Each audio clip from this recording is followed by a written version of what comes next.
Hello, everyone. Thank you for tuning in to another episode of Last Week in Rugby on the Bonus Point Rugby podcast. Once again, I'm your host, Tj Olsen, and today's episode is brought to you by our amazing sponsors.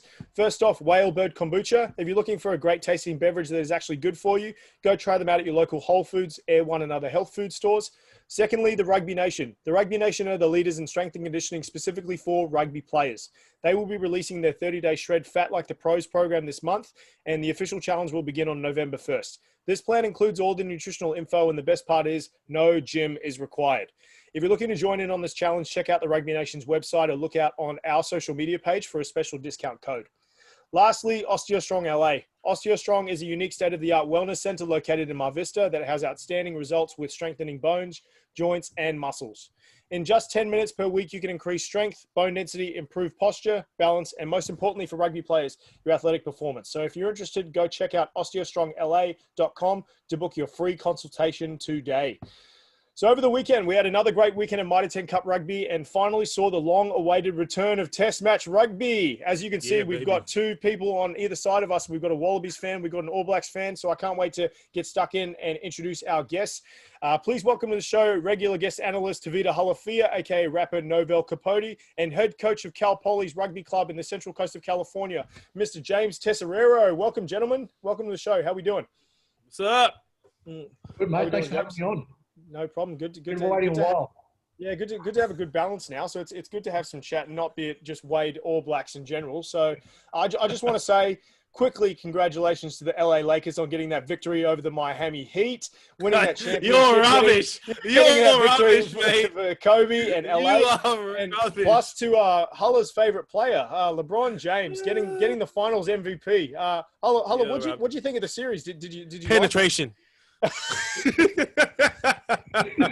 we were talking about it pre-production, and we were saying we're going to play insert a word.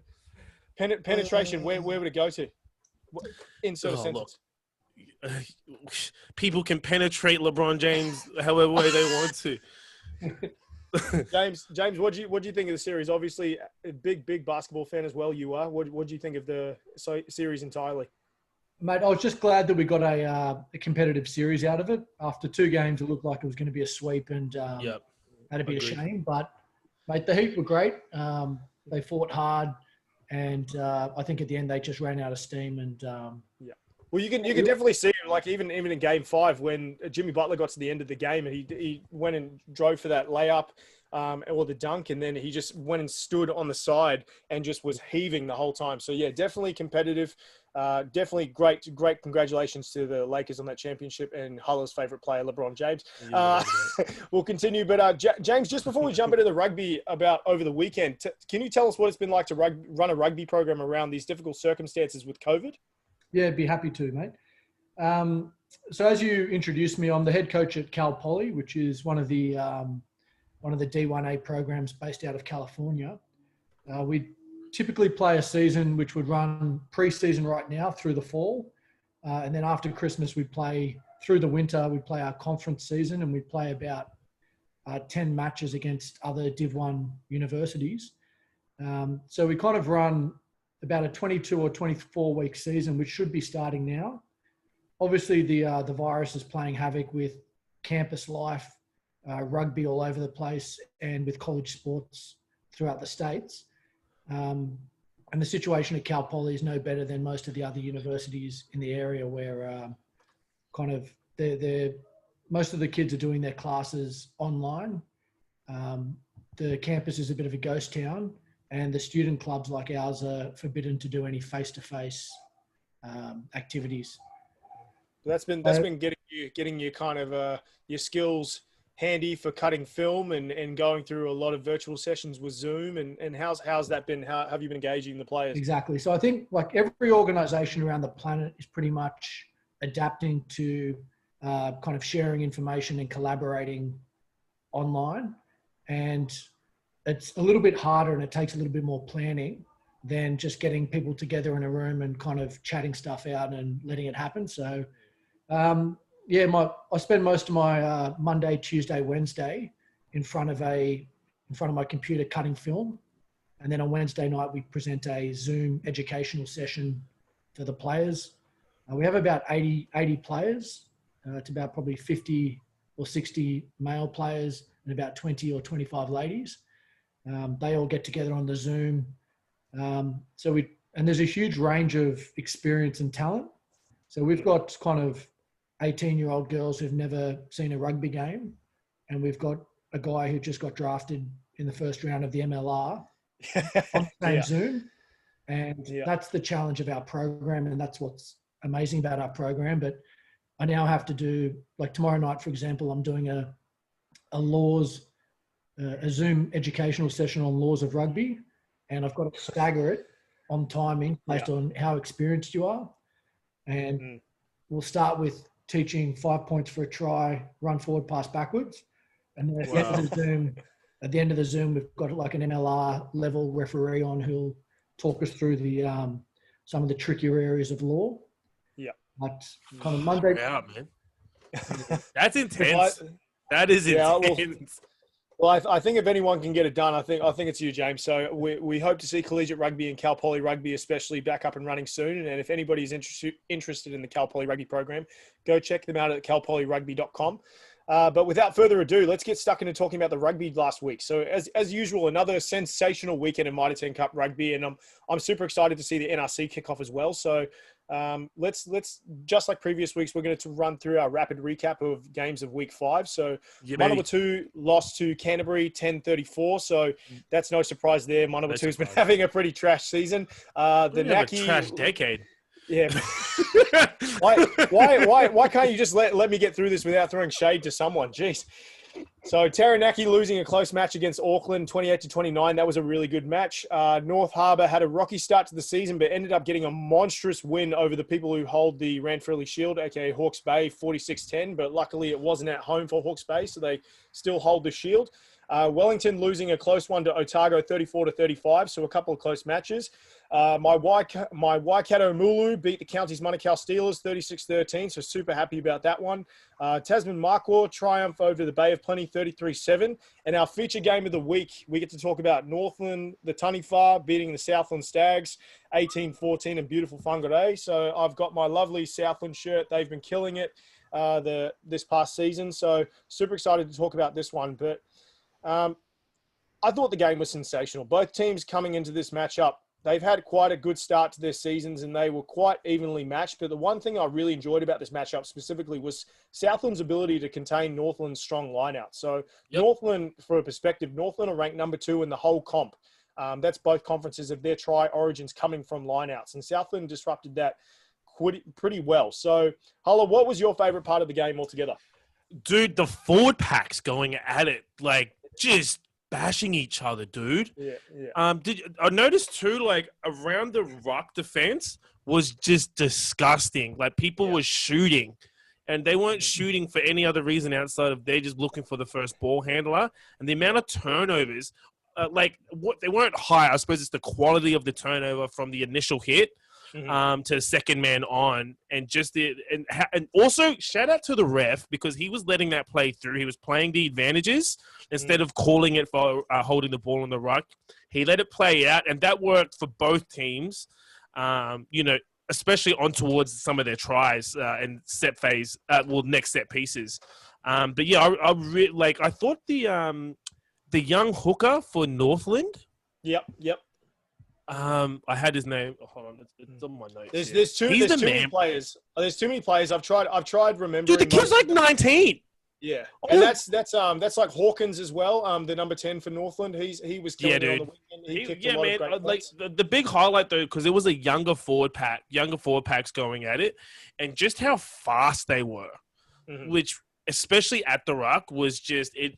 It shocked me, man. It was high quality rugby, and I think that game could have gone either way, especially down to the wire towards the end. There, it was looking really good. Definitely, James. What about you? What was your favourite part of that game? Mate, I actually didn't watch any of the Mitre 10 Cup, but I bet on Waikato based on your tip, and they got it. Right, you always bet on Waikato, bro. Yeah. They never let you down. But my sports except for Zero Super Rugby. Tab account's a bit healthier thanks to your tip, mate. So there we go. So I did follow this round. Yeah. No, but I think my favorite part about the comp in general is like you said, Holly, you've got a great mix of youth, and then they're ready to make a name for themselves in New Zealand, and they'll come off the line and they'll make those big hits. But you've also got former All Blacks like Rennie Ranger, who's playing in Northland, and who provides so much impact. Plus players like Jason Rutledge, who's the oldest player in the entire comp, at 42, playing for Southland.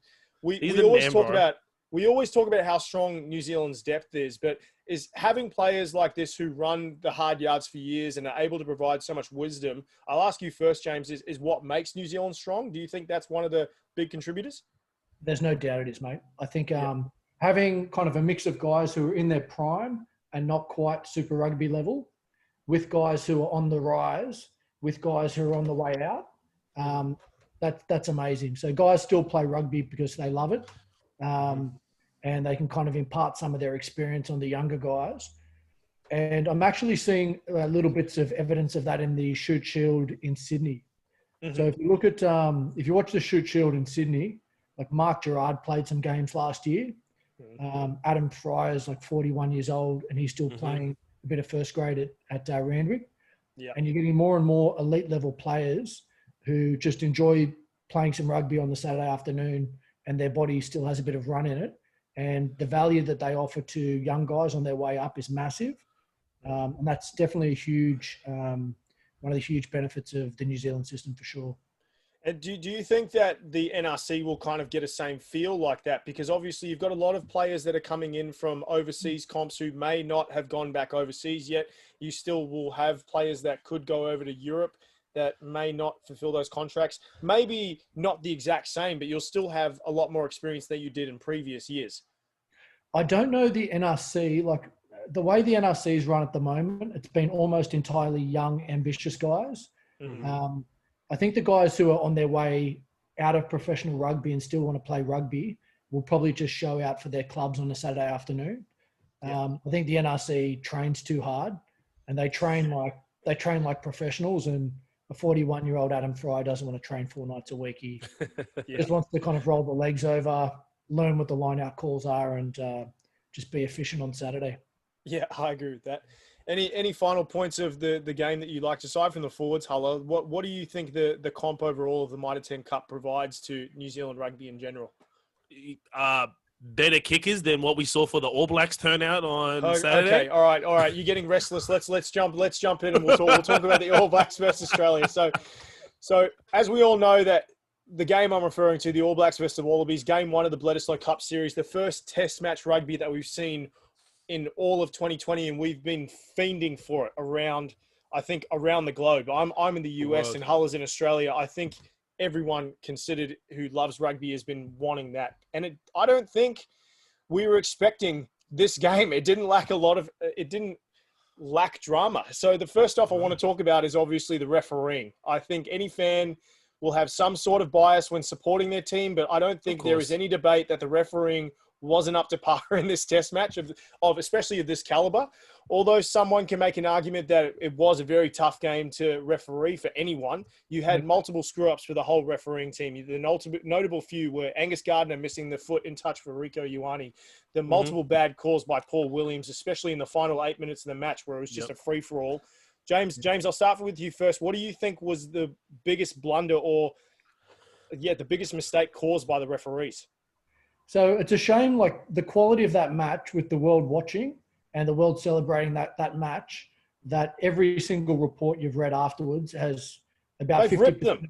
Yeah, about 50% of the ink has been going towards the refs. Yep. The best explanation I've probably heard of this was from Morgan Turinui on the Rugby Ruckus podcast. That's the second best technical rugby breakdown podcast after your own, TJ. Oh, thanks, mate. I appreciate it. Yeah. So he explained, he said, put yourself in Angus Gardner's shoes. Angus Gardner is celebrated back in Australia. He won 2018 World Rugby Referee of the Year. Referee of the Year, yeah. And so that was a time where Australia probably couldn't boast the best player in any position, but we had the best referee, and Australian rugby is extremely proud of him. Now he goes over to Wellington to kind of officiate a match as AR that he probably shouldn't be on. And every time that there's a contentious call, he's very aware that he's Australian. He's very aware that he's refereeing the Australian side in a Wellington stadium. So maybe he thinks he sees the foot go on the line and he says, it was touch and go. If they score, I'll recommend we go upstairs. Yeah. That's all I can imagine. Do you really want to flag in and say he stepped on the line if you're not sure of what you saw? That's a good point. Yeah, because you can always refer back to it. Yeah. In the 81st minute, after the missed penalty goal, there's kind of the scramble on the ground. There's a couple of phases. Tupu from the All Blacks does what I think was probably the most obvious penalty of the game, entering from the side, going off his feet and handling the ball in a ruck. That's in the 81st minute in front of the posts. Yeah. Does Angus Gardner really want to flag in on a penalty that decides a Bledisloe Cup, aware of how the optics look? And then Williams would be the same. Like Williams, I watched a lot of the Super Rugby Aotearoa, and he was the best New Zealand referee. But yeah, I'd agree with that. He's on a hiding to nothing when you're refereeing New Zealand against Australia, and the mind games that would be going on in your head, the second guessing, the being conscious of not being biased kind of makes you biased. And so I think all those referees were basically set up to fail, and they failed. 100%. The accuracy was horrendous. The refereeing was horrible. I think too, like in regards to the refereeing, you're right. It's a lose-lose situation. They can't fly in refs that are impartial, so they have to use Kiwi and Australian referees. And even doing that, there's limitations on how many personnel can be there from overseas, from Australia to be there too. So it's a lose-lose. No matter if it was 60-0, the Kiwi refs would still be copying it. If Australia win, Angus Gardner's getting his ass handed to him. It was a lose-lose situation, but the job could 100% have been done a lot better from everyone involved. This will lead me into my next question. So this will be a quick answer, yes or no. Do you guys think Angus Gardner, with everything you guys spoke about, will do a better job in Auckland? Has he got the game? I believe so. I believe he has the game in Auckland. Wait, as an AR or on field? No, as the referee. Centre ref. Yeah. I think he can control the players better. I did not like how the players were acting on the weekend. And I do like Gardner when he's on the field. His communication skills are through the roof. And I like how he's quite direct, but also firm and still sort of on that, I'm your mate, but just remember, shut your mouth. So I think he'll be able to control the lads better. But that's going to be interesting. James, what do you reckon? Mate, I think in Williams' defence, I reckon that was one of the most difficult tests to referee in some time. There's been test matches between our countries recently where it's a 30-point game and none of the decisions really matter, where in the last 20 minutes of the game, the conditions are terrible, the intensity is high, and every decision matters. Yeah. And, mate, I thought that was one of the most difficult games to referee I've seen in some time. And if that happens again, then I think Angus Gardner is an outstanding ref. Yeah. You've got to worry about what his confidence level is like based on the media he's getting at the moment, and the fact that back home in Australia he's copping a lot lot of heat. Yeah, and it's not the first time he's copped it though. He has copped a lot. That's why I like Gardner. Yeah. He's almost. I genuinely like him as a referee because I think he just cops it on the chin. He's like, like that's what I get from him. He's just like, head off. I will piggyback off that though. I have said in multiple episodes with Huller and with other people that I think Angus Gardner, you did a tremendous job in the Super Rugby AU competition. He was definitely Australia's best referee. So best of luck to him. I don't wish ill of anyone, especially a referee, because they've got a hard enough job as it is. But let's move on to the next topic, and it's going to be an interesting one because Huller and I had a completely different perspective on how this one player played, and his name is Matt Timur.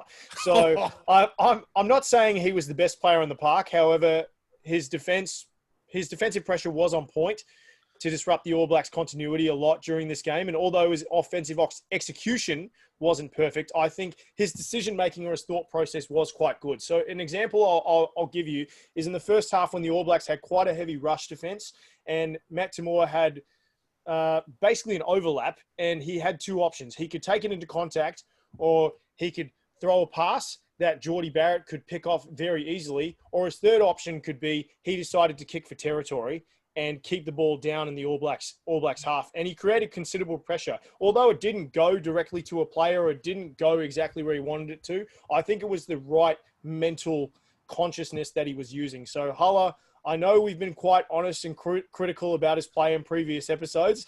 What specifically didn't you like about Tauma's play for this test match? Okay, so first off, Dave Rennie made the right call having Matt Toomua there for the game that they were playing in Wellington. He should not be there in Auckland if it's dry weather rugby. That is, the reason why I say that is from what I can see, and from Dave Rennie's previous experience, and we, long live the Chiefs. I find that Matt Toomua is inconsistent way too often, more than he is consistent. On the weekend, you're right, and I agree that he made some good calls.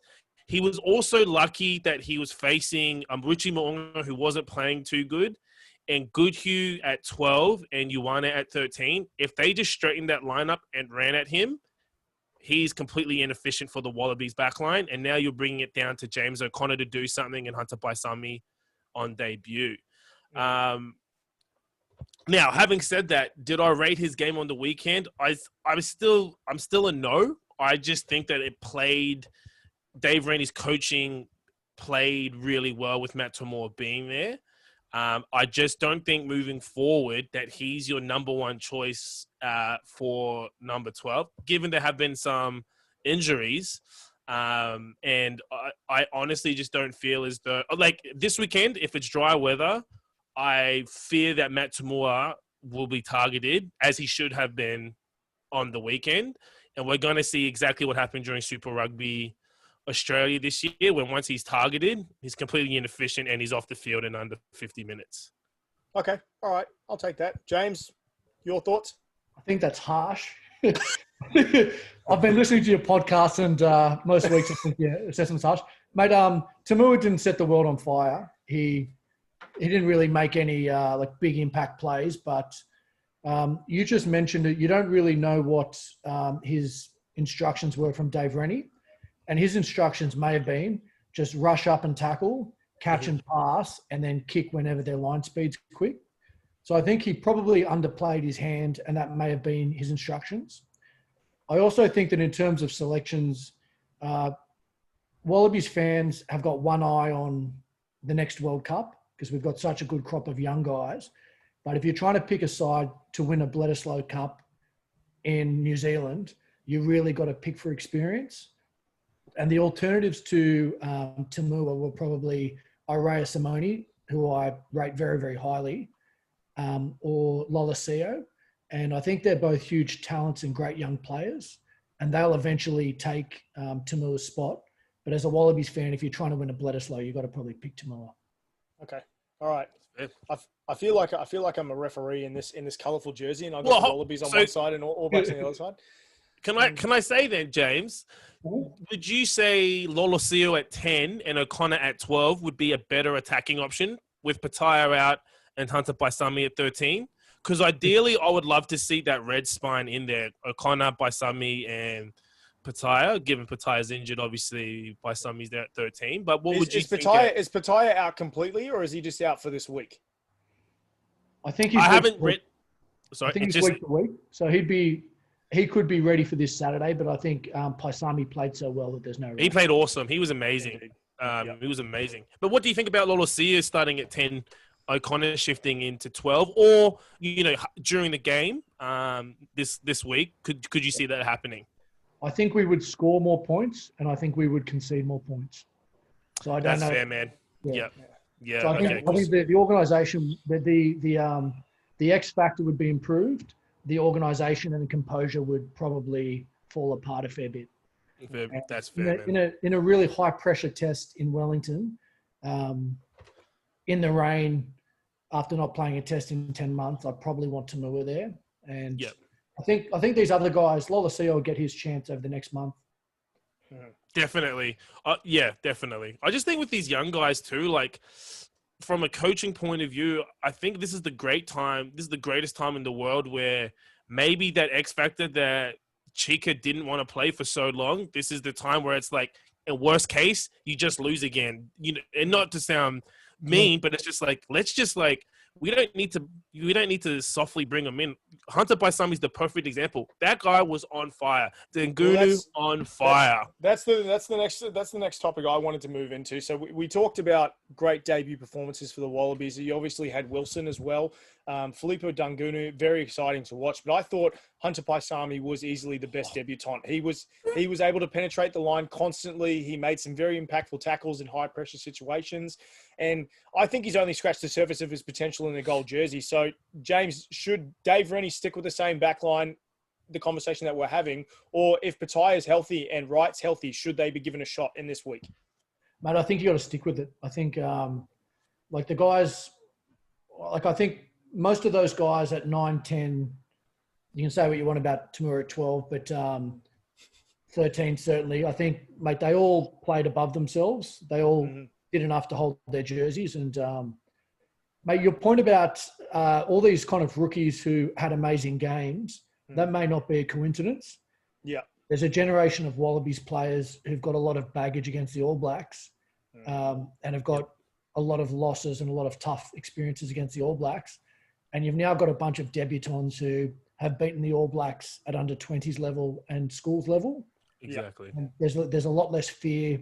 And if they can get some wins now, the rest of their career, they'll respect the All Blacks but not fear them. Yeah, that's what... Sorry, James, you go. Now, there's a generation of players, of Wallabies players who've probably just moved on, who have a lot of baggage and have about 8 years of losses behind them, man. That's what I mean, and that's what I wanted to touch on is guys like Lolosio and, you know, Hunter Paisami, they don't care about the black jersey. They respect it, but it's just another – they've beat them. They've done it numerous times, not one-off. We're talking on the big stage, which is why, you know, I'm like, look, it was an awesome game to watch. And, you know, regardless of the draw, it was beautiful to watch to, like, you know, literally at 80 minutes, I'm like, oh my gosh, what is going on? But I think that's what I want to see these younger guys come through because they're merciless. Hunter Paisami made Rieko Ioane look like a little punk. And that's no easy feat considering Rieko Ioane was a standout for the Blues this year. He was the form. He was said to be the form 13 in the Super Rugby Aotearoa competition. So yeah, that's saying something. Yeah, man. And I agree, James. Those are great points. Like, let the kids play, yo. You had your time. You couldn't beat them. I'll see you later, Matt Tamura. No. I just contradicted my answer from the previous question, didn't I? I said pick on experience. And then I said, get the experience out of there and pick on you. So. That's all right. Okay. My psychology degree's coming through. I've said it before and I'm saying it again. Can we stop hating on a guy who I went to school with, please, so much? Dude, we can be critical of him, but leave him alone to a point. Dude, I like him as a human being. He's great. Comes from a great family. I know his mom, for goodness sake. She's awesome. Shout out to Moore family. She doesn't care for you anymore. No, he does not. When was the last time he called you, TJ? Yeah, I know. I spoke to his sister the other day, but yeah, last time I spoke to Matt, I couldn't tell you. Yeah, so but I'm supportive. State high, boys. You got to always have that. But let's switch gears and let's talk about the All Blacks. So the one person I think who the Wallabies came prepared for, especially, was Richie Mo'unga. We spoke about it before. He did have a handful of plays where he did show that he is the quality number 10. Everyone knows him to be, but Australia contained him very well. And I go to a point where I saw Tupou just come right off the line and just whack him straight away. He did not care. So Huller first, does Richie deserve to start again for this next game, or is it time to put Bodie in the number 10 jersey? No, look, you got to stick with him. What happened on the weekend was Dave Rennie's coaching masterclass. What we saw was Australia play Kiwi rugby to a certain extent, especially off in defense, that rush defense, making sure that their 10s are getting done, and then that shift out. Sakai Loto coming in at lock, that adds another loose forward to the dynamic, which gives you speed in defensive line. But Richie Mo'unga, bro, like what we saw was, I think, cockiness first and foremost. He definitely thought he was faster than, you know, he could react faster than he could. And that's what happened. He got caught and he never recovered.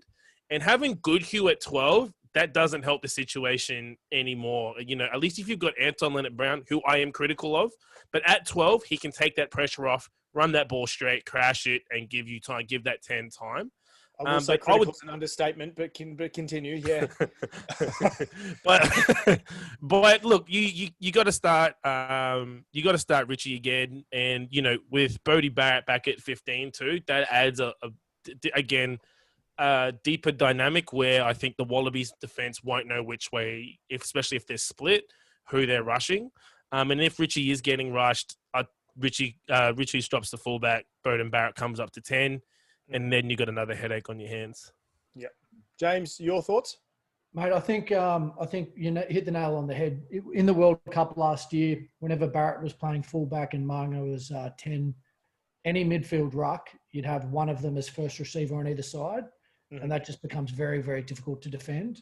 So I think if Barrett has 15 on his back, he is probably 15 in defence and from starter players, and I think he's at first receiver as much as Moanga is. So, mate, it's a good dilemma you guys have to make these selection decisions. And mate, as soon as some of our starters drop out, we're scratching for test quality players, and New Zealand is blessed for the depth. So, mate, I will say though, I just read today that Barrett and the other Barrett are a bit hesitant. Well, I think one didn't train today. I think Bodie didn't train today.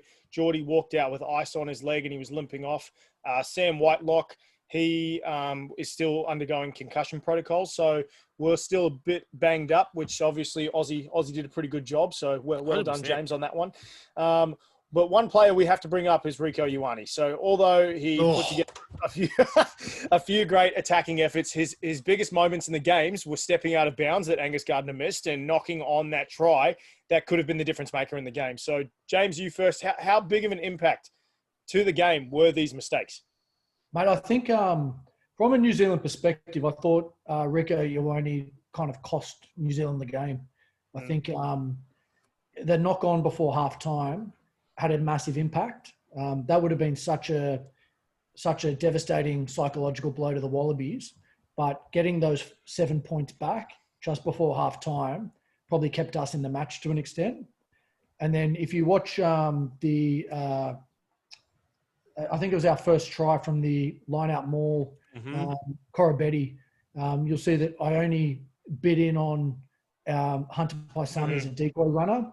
Yeah, all of his defenders were heading out and drifting, and Ioane planted his feet, and we put the ball in behind him, and that led to the try. So, if he cost a try in attack and he cost a try in defence in a match that tight, mate, there's probably a good case not to select him next week.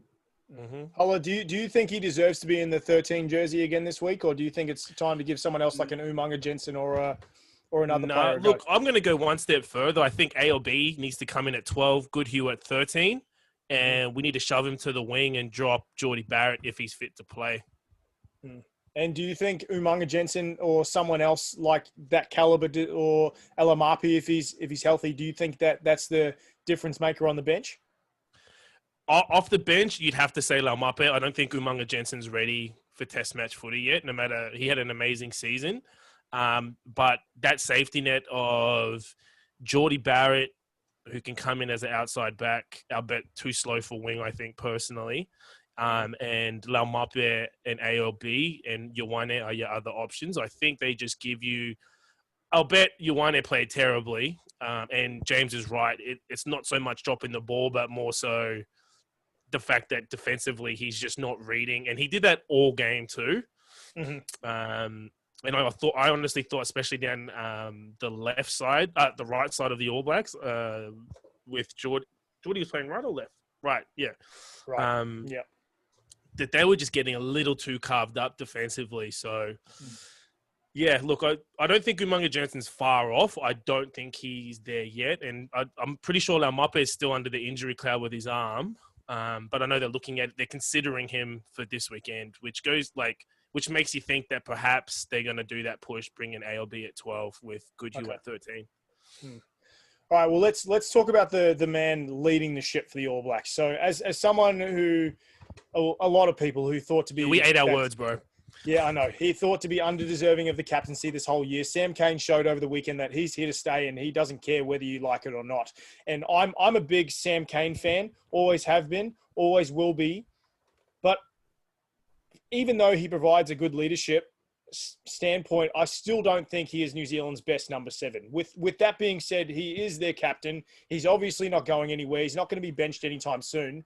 Hulla, with that in mind, do you think the benefits of his captaincy leadership plus what he showed over the weekend helps make up for what the All Blacks could be missing from another player in that jersey?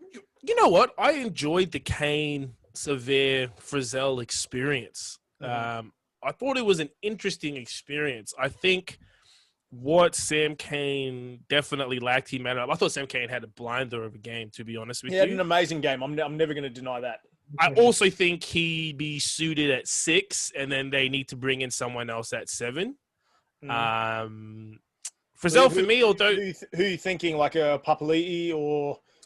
Well, that was my choice Look, let's be honest. The Wallabies got to every ruck before everyone else. The Wallabies were insanely fast on the ruck and in defense off the ruck too.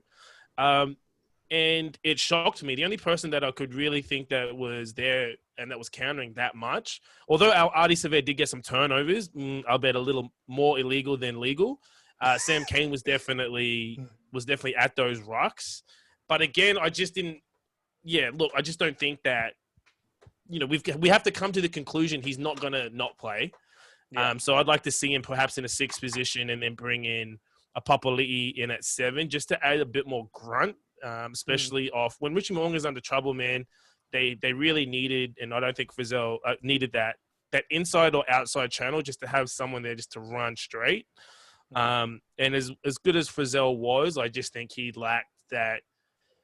Almost that Vaya Fifita killer instinct. Like, just give me the ball. I'll give you some time, momentum. And Sam Cane can't provide that. He's not that player, which is why I think he'd be better suited for 6 if they're trying to counter what Australia are bringing to them, which is probably the best defensively and fastest forward pack we've seen in quite a while. Yep. James, thoughts? What do you think he's worthy of that jersey, or do you think you put someone else in there? Mate, he was an absolute pest to us on the weekend. He's and that's kind of what you look for in a good 7. Just a massive pest, just disruptive. Every time we're building momentum, he'd either poach or slow a ball down.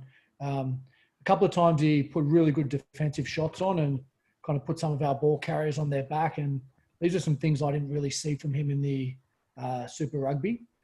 I think when you're picking your back row, it's all about balance. So if you're worried about him not having penetration in his running, you're getting that from your 6 and your 8. If you're worried about him not being a line-out option, you're getting that from your 6 and your 8. So if you're getting leadership, good defence, and a heap of poaching from your 7, mate, you'd probably take that. Okay. All right. Yeah. Hands down, I think he played a great game. He proved a lot of people wrong, I think, who have been doubters.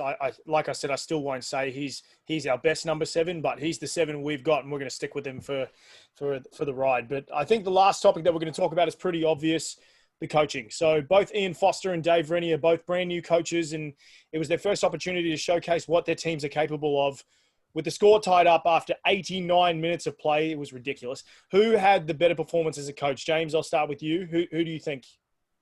Mate, I think our man had probably a better performance. I think Rennie we were heavy underdogs, to be honest. Both of them were in their debut, so neither of them had a heap of time to prepare. I think Rennie's experience and knowledge of the New Zealand players, I thought was a huge benefit. I thought there was a whole lot of moments and little nuances in his match strategy that showed that he knew exactly who he was playing against. And then it just looked like a coherent plan. Like there was like outside in defense and all of the back line knew it and all of them kind of bought in and did the same. A lot of cohesion. Yeah. So if you look at like Ione's like miss in defense that led to a try, the inside backs were doing one thing, Ione was doing another thing. And that was a sign of a bit of disjointed kind of coaching, and the players got to take ownership of it. But the way I looked at the Wallabies, I thought they kept it quite simple. Defensively, they all knew what they were doing and they all followed the same plan. I think in attack, they scaled everything back, and I only probably saw about 3 or 4, maybe 3 attack shapes all day. But the guys kind of kept it simple, kept the errors low. And I think that's probably like the first layer of Rennie's plan. And so I'm very excited to see what kind of comes off the back of that, and like understanding the basic stuff first and how does he layer that. And I didn't know much about Rennie, but a lot of people who know a lot about rugby consider him one of the world's best coaches. Yep. It's a really strong start. I'd love to have him at the Chiefs right now. Yeah, for real. Hulla, agree, disagree? Who do you think? I agree with everything James said. Yeah. Look, what we saw was look, we've seen, like, as Chiefs fans, we've seen this happen exactly the same way on our way to our premiership. So it scares me because he has rattled the All Blacks cage. And I haven't seen an Australian team. What we saw unison, man, and it was beautiful. It was so good to see. And I think we spoke about it during the season. The Sakai Loto, like, where do you play him? Keeping him at lock, like, that is a masterstroke move. And I'm interested to see how they're going to improve their lineouts, though. That's one thing from a coaching point I'm looking at, because I just feel as though if there was a weakness, that lineout could be disturbed, and not just by the All Blacks. So, like, I think every team's looking at that lineout going, okay, well, this is what happens when you want to play inexperienced lock. I bet how good he is as a back rower and a lineout option. He's still not your main. You don't have 2 jumpers there that know how to handle business. So from a coaching point of view, I'd love to see how Dave and the team handle that. But Dave Rennie wins that. And to be honest, the Wallabies deserved to win that match because they were they were out-coached. The All Blacks were out-coached. And, you know, they were beyond the refereeing. The Wallabies just played a brand of footy that Dave Rennie's taught them to play. And that unison is definitely what should have won them the game. And they were just unfortunate for it not to happen. Ian Foster's got a lot of work to do. Yeah, definitely. One more point to the discussion about the line out. It was a massive, massive weakness, and that's a problem. The hooker and the 2 locks, the 3 of them have never been played on the same field, the same team together. So you've got Phillip, Solokai Loto, and Folau. So to have like 3 national team players who have never played together, whether in Super Rugby or club or age grade stuff, is quite unlikely. So, mate, it was a massive problem. I expect it to get better each week. Well, and it was wet weather too, and it was windy as shit. Like, you know what I mean? There's definitely, but like, again, that just comes down to player management, not even like, you know, on the field stuff. This doesn't come down to Dave. It'd just be really interested to see how that goes this weekend in dry rugby. Sure. I do want to ask though, do you think Jack Gordon should be on the bench or take McDermott, James? Oh, mate, again, on form, you got to pick McDermott on form. If you're trying to win a test match, maybe I was happy with Gordon, mate. I'm a big Gordon fan. Well, here's the thing. Like, I've never been a fan of White. He did have a good game. Amazing game. But I was actually... Here's a question I want to ask, though, is do you think he balked and went too many times?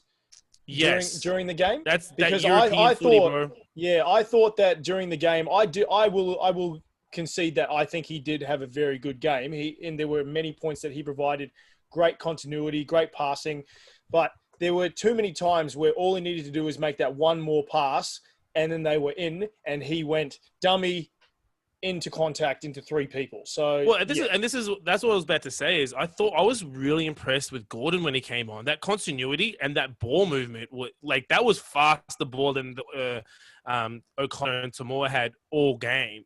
Yeah. So I would like to see Gordon get a bit more minutes, but I'm ready to take McDermott for number 9 for the World Cup at least. I think you have been for the last year, dude. I mean,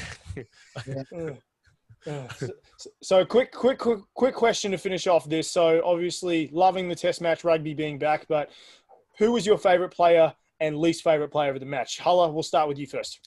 Dude, you're going to be shocked. Michael Hooper. As your favourite? That's my favorite, dude. Are we in opposite day? I'm allowed, like, I love giving it out, but when I can eat my words, I will take that and I will swallow it happily. I think that's the one thing that a lot of people don't get from you is that you're so passionate about a lot of things is that they don't understand that if you're wrong, you'll cop it. Where a lot of people will think that because you're so passionate, they'll just be like, no, if I tell him he's wrong, he's gonna eat me alive. Dude, I haven't seen Michael Hooper captain like that and play like that in a very long time, which is why I've been really critical of him. And I was thoroughly impressed with just his leadership across the paddock and just the little things he was doing. It wasn't anything major, but it was like getting the boys up off the, like literally grabbing up Nella to say, get up, you're at post or pillar, and then shooting off. It was him like instead of having a bitch like he usually does during games where things aren't going his way, he's just like, sir, can you tell me what happened? And that's it. He doesn't talk back and he's communicating to his team. And I honestly, again, which is why I think Dave Rennie is the best option as coach, is that's Dave Rennie really sitting down and saying, look, this is what we need from you. This is your gift. Do it like this and watch what happens. Because Michael Hooper's head, not once did his head go down. Not once was his body language, in a negative position. Hands are always clapping. He's always yapping. And that's what I think he's missed. And I was thoroughly impressed with his leadership. He was a terror, bro. Like, he annoyed me in like the best possible way. So, yeah, man, Michael Hooper was my personal favorite player of the weekend. All right. Quick answer. Who was your least favorite? Rico Ioane. Okay, there we go. All right, James. No, actually, Geordie Barrett. Wow. Okay. No, I'm not even going to go to you anymore. You stay away. All right. Yep. James, least favorite? Least favorite was Rico Ioane. I've got massive respect for him and he's a freak talent. He had a very bad day. And then I think my probably favorite was Felipe Jangunu. He had an awesome Super Rugby AU. I wasn't sure that he'd take the step up. And I'm a big fan of his now, and I'm a believer. Yep. Okay. Well, my favourite, I think a lot of people are going to be shocked by this one because we had very minimal minutes, was Caleb Clark. Because as soon as he came on the field, that's why you should be there instead of Geordie. Yeah. You shush. Okay. My least favourite, even though you've got wet weather considering, Folau. His line-out's terrible. That dummy pass he tried to throw that led to Rico's almost try, even worse. So, but the front row play, bro. Oh, I'm not going to let him play anything. He was terrible. All right, we're going to take a quick break and we're going to come back and we're going to talk about South Africa and their potential not to join the Rugby Championship. Stay tuned. All right, welcome back. So just want to have a quick shout out. We are 29 episodes deep of the Bonus Point Rugby podcast. So super excited to announce that. Big thank you to everyone who has supported the show so far. Can't wait to hit number 30 on our next episode. But it's called the Bonus Point for a reason, and we're going to stick with our theme of Test Match Rugby and talk about the Rugby Championship. So it's recently been reported that South Africa Rugby has made a statement, and the Springboks have said the Springboks' ability to participate in the Rugby Championship would be finalised early next week. So that's leaving a lot of, I guess, emphasis on finalised. And neither Rugby Australia or SANZAAR, which oversee the tournament, have been notified that the Springboks are considering withdrawing. So expect they will be participated as planned, but once they still need to get approval from South African government. So the concern for the Springboks is they have not played a match since beating England in the last year's World Cup in Japan. Their best players have just only resumed playing after the pandemic lockdown that has been going on so long in South Africa. And this has left the world champions at a distinct disadvantage heading into the tournament against the All Blacks, the Wallabies and the Pumas, who are already in Australasia preparing. So overseas reports suggest that the Springboks director, Rassie Erasmus, wants to forfeit the championship, citing player welfare. But it is understood that South Africa Rugby would incur a massive financial hit that would threaten to send the organisation broke, leading to conjecture that the Springboks would instead send a development squad to fulfill their broadcast and sponsorship obligations. Now, we've obviously seen in previous years that if the Springboks did pull out, we could run a championship with 3 teams, just like the old Tri-Nations competition. But the question is, what is the better option for the Springboks? I personally think that if they were to send a development squad over to fulfill their broadcasting and sponsorship obligations and struggle, I think majority of people will understand due to the circumstances they've had to endure this because of COVID. But if that happens, I think the development squad should be given the same precautions by the South African rugby that they would have taken if they sent over their top tier squad. So, James, I'll come to you first with this. Should South Africa send a development squad over and compete and risk tarnishing their championship image, or should they pull out altogether, risking the legal backlash and from their sponsorships and broadcasts and potentially bankruptcy? I'm all about treating every test match as a test match. So you never use them as an excuse to give some young guys a game. You pick your best side available. You got to show a test match the respect it deserves. And that's kind of what separates our sport from some other sports, to be honest, is like the international level of it. The virus is throwing up all sorts of like wild challenges in terms of putting together a rugby program and playing and traveling overseas. So some sympathy there. But some of the chat coming out of South Africa since the World Cup has been confusing. I think they've got a head coach who never played a game of rugby. Have you heard that? Yep. No. So he started as a support staff or as a physio. He was a physio. Wow. So I think he was a physio. Okay. He started as a rugby physio, worked his way up, and I think he's just been appointed by Rassie Erasmus, who has stepped into the director of rugby role. To the South African head coach. Mate, they had who's the other guy they had? Who's De Villiers? Yeah. Yeah. That's he insane. Can't be any worse than De Villiers, but mate, it's just weird. Like it's a strange chat coming out of South Africa, and they're coming off the back of a World Cup win. And if that was the Wallabies, you'd want to see them really defend every match, play every match as defending champions, and throw everything at every test. So, okay. And Hala, I think I know your answer to this. And it's, if they were to send a development squad, how do you think they would fare against a top tier New Zealand side or even an Argentinian side? Yeah, they'd lose.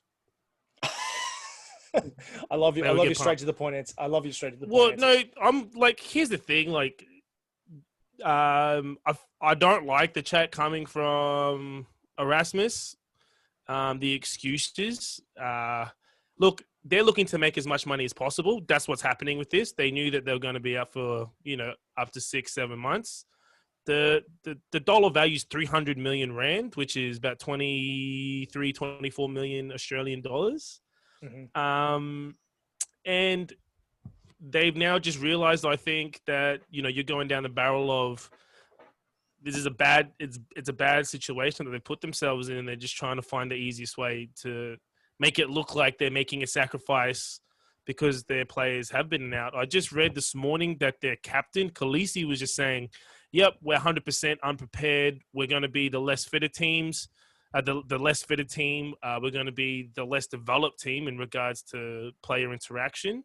And these all play a factor into the decision. And I honestly think, I'm not looking into it too much. I think it's a distraction. I think they are coming because the South African Rugby Union need that $24 million. I don't think it's got anything to do with player welfare, as sad as that sounds. And I think it's just Rassie Erasmus trying to stir up some controversy. Exactly, just because he understands. And look, like James said, COVID-19's affected everyone. And yes, you'll have to come a long way, but so are the Pumas. And if the Pumas, who had a half team full of COVID-19, and they can make the arrangements and the appropriate player welfare management system put in place to make it to Australia to play, South Africa don't have an excuse. You are the world champions. It's a test match. We don't need your second best players. We want your team to come here. And look, and if they do lose and they don't perform, we understand. You haven't had time. You've had 2-3 weeks of rugby. That's fine, but the excuses coming out of South Africa are rubbish. And James is right. He was a physiotherapist for the Natal Sharks in Free State and made his way into coaching. Yeah. I don't think I've ever heard of that. It was where you've got like a tier 1 program, and I understand COVID is its own beast, but you've got how many other coaches that you could pick from in South Africa who are more than qualified for that position? Give them a shot. Don't go to a physiotherapist who's never played a game of rugby in his life. That's horrendous. Okay, all right. Well, that wasn't the way I wanted to end the show, but let's wrap up and on a good note, and let's make our final match prediction. So, James, as you're the new guest on this show, I will go to you first, and I kind of feel, because we've got jerseys on, that we're going to be predicting who's winning. But I want to hear who's winning this weekend's game in Auckland between New Zealand and Australia, and by how much. So, what's the score?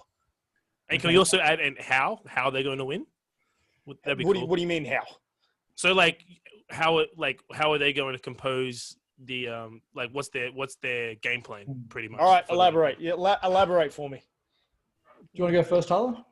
No, guess first, please, James. Okay. So I think, mate, my heart's been broken too many times by strong Wallabies performances, backed up by flat Wallabies performances, and you could argue that some of that is flat All Blacks performances followed up by great All Blacks performances. Yeah. We haven't won in Auckland for so long. It doesn't look good. So I'm going to pick the All Blacks, but I'm going to pick it by a small margin. And I think we'll continue to improve. I saw heaps of lots of areas in our game where we could get a whole lot better. And I think if we defend the way we did, if we attack within our systems and keep things simple, and our set piece improves a little bit, we get a bit more luck from the referees, I think this could be a win, or it could be a close Wallabies loss.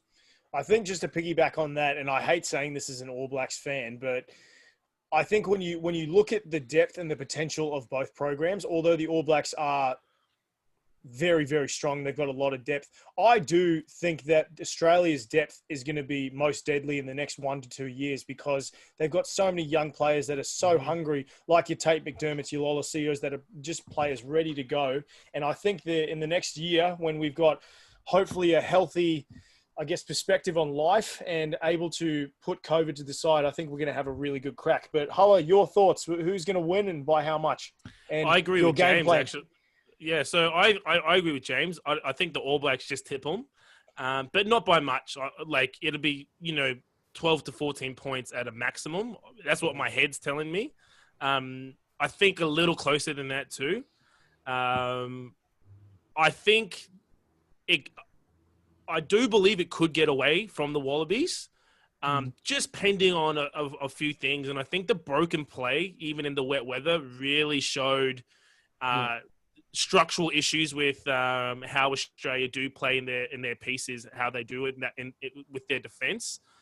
If it's dry weather, I think that could be a real big disadvantage just from broken play, and it could run away. But yeah, I honestly think if we don't pick up our ruck defence, and even in attack, just getting quicker to the rucks, the turnover is going to give Australia ample opportunity, and they've shown that they can attack and will.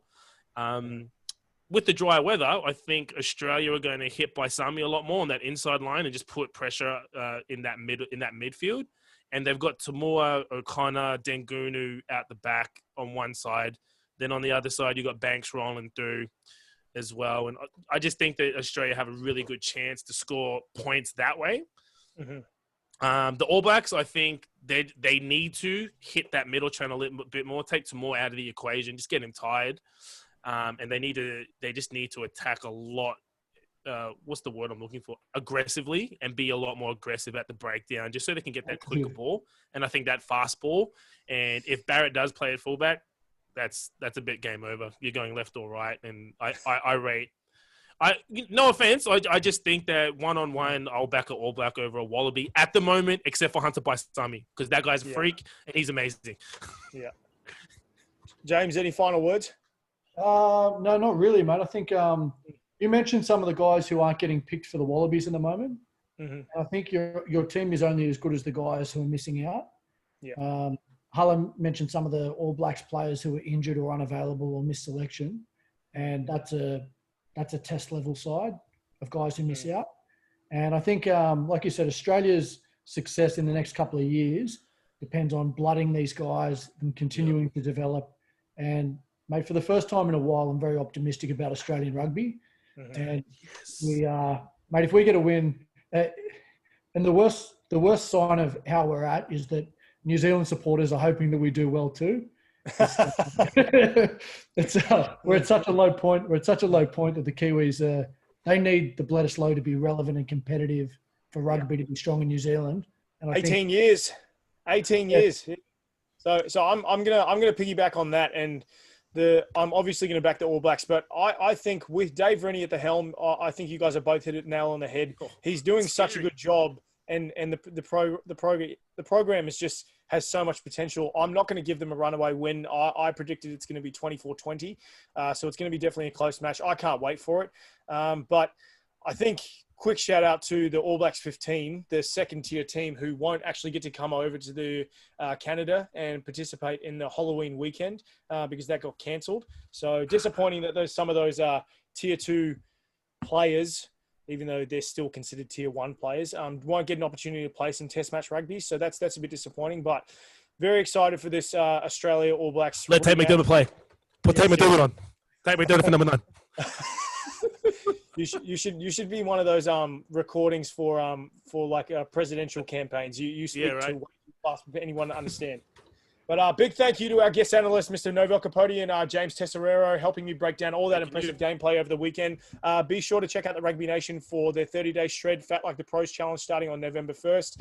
And be sure to check out our social media page to get savings on the program. And lastly, be sure to check out calpolyrugby.com if you're interested in playing rugby in the beautiful Central Coast. I lived there for 3 years, and it was phenomenal. One of my favorite places I've ever lived in my life. So be sure to check out and hit James up so you can go check out the program. And yeah, guys, excited for Test Match Rugby. Enjoy it. Thank you for tuning into the Bonus Point Rugby podcast, and we'll catch you guys next week.